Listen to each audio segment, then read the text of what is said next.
नमस्कार बंधुरा पूर्ण रान्नाघरे आपनादेर प्रत्येके स्वागत। आज बृष्टि हওয়ার জন্য आज हठाৎ করে একটা রেসিপি নিয়ে চলে এসেছি। ঠিক রেসিপি নয়, তো বৃষ্টি হচ্ছে তাই ঝুমঝুমিয়ে বৃষ্টি হচ্ছে বলে আমরা চা খাওয়ার জন্য একটা নাস্তা মতো বানাচ্ছি। ফোড়ন দিয়ে মুড়ি ভাজা, মশলা মুড়ি।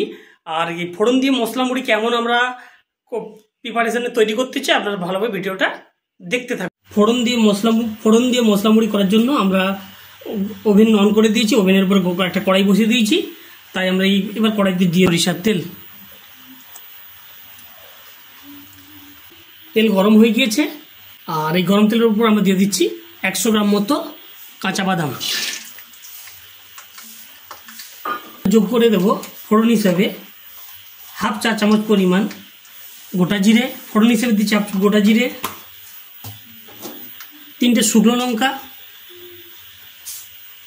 আর যোগ করছি হাফ চা চামচ পরিমাণ সাদা সরষে। আর ফোড়নে আমরা যোগ করছি হাফ চা চামচ পরিমাণ কালো সরষে দিয়ে দিয়েছি। তো এটাকে কিছুক্ষণ নাড়িয়ে নেব।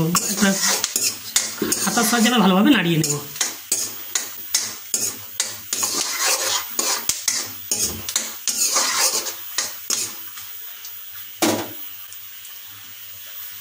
এরপরে আমরা যোগ করব সামান্য পরিমাণে ধুয়ে রাখা কারি পাতা। যেহেতু কারি পাতা আমরা যোগ করেছি তাই এটাকে সুন্দরভাবে হাতা দিয়ে ভালোভাবে নেড়ে নেব।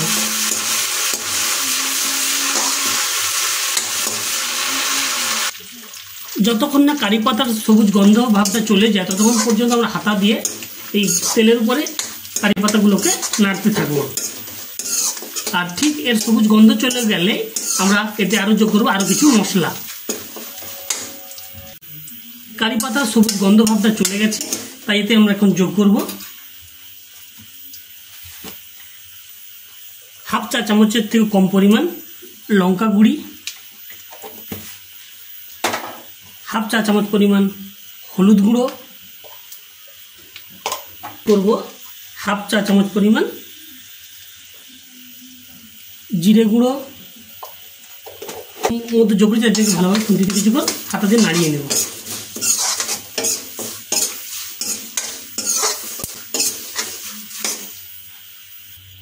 গুঁড়ো মশলাকে যোগ করার পর আবার ঠিকঠাকভাবে নেড়ে নিয়েছি হাতার সাহায্যে মশলাগুলোকে। এরপর আমরা যোগ করব পরিমাণ মতো মুড়ি। আমরা যোগ করছি এই ছোট পাত্রটি দুবার মুড়ি ঢেলে দেবে।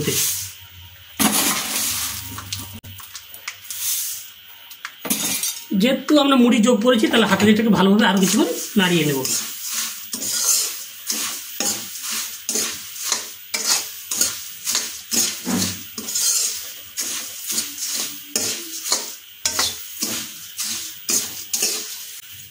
মুড়িটা যোগ করার পর ভালোভাবে আমরা মশলাগুলোকে নাড়িয়ে নিয়েছি। এরপরে আমরা যোগ করবো সামান্য পরিমাণ চানাচুর যোগ করেছি সেটাকে, তাই আমরা এটাকে হাতে সুন্দরভাবে আরো কিছুক্ষণ নাড়িয়ে নেব।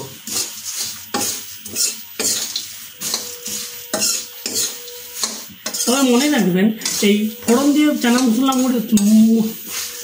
মুড়ি বানানোর জন্য গ্যাসের ফ্লেমটাকে একবারে লো রাখবেন।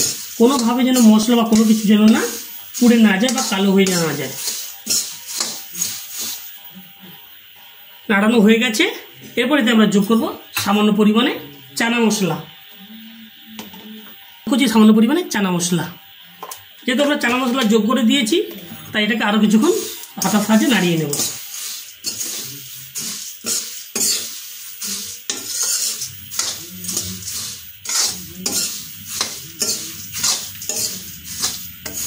আর কিছুক্ষণ পরে আমরা কড়াই থেকে এই ফোড়ন দিয়ে মুড়ি মাখা নামিয়ে নেব। আর চাইলে আপনারা বাড়িতে বানাতে পারেন। আর যখন আপনারা খাবেন তখন এর সঙ্গে পেঁয়াজ বা কাঁচা লঙ্কা বা কাঁচা টমেটো যোগ করতে পারেন। কোনোভাবেই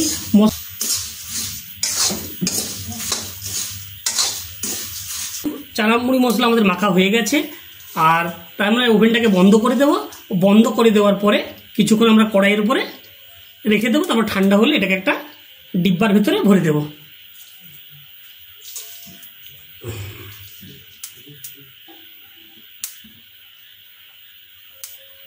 আপনারা চাইলেই বাড়িতে খুব কম সময় সহজে ফোড়ন দিয়ে মশলা মুড়ি মাখা বা চানা মশলা মুড়ি বানাতে পারেন। তাই রেসিপিটা যদি ভালো লেগে থাকেন অবশ্যই আপনারা আমার ইউটিউব চ্যানেল পূর্ণ রান্নাঘরে কমেন্টে জানাবেন। আবার অপেক্ষা করুন পরের একটা রেসিপির জন্য। ততক্ষণ নিজেদের খেয়াল রাখুন, সুস্থ থাকুন, ভালো থাকুন। ধন্যবাদ বন্ধুরা।